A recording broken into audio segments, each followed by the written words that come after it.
Viral news मध्ये मी वर्षा लोहार आपल्या सर्वांचं स्वागत करते।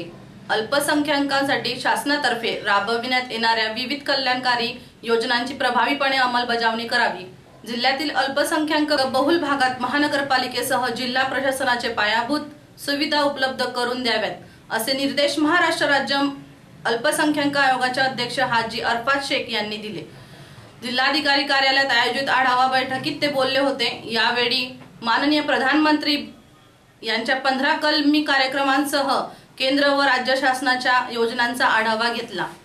यावेळी जिल्हाधिकारी डॉक्टर अविनाश ढाकणे, जिल्हा उद्योग केंद्राचे महाव्यवस्थापक साहेबराव पाटील, गणेश सुरवसे, माध्यमिक व प्राथमिक शिक्षण विभागाचे प्रतिनिधी, बांधकाम विभागाचे अधिकारी, औद्योगिक प्रशिक्षण संस्थाचे प्राचार्य यांच्यासह विविध विभागाचे प्रमुख उपस्थित होते।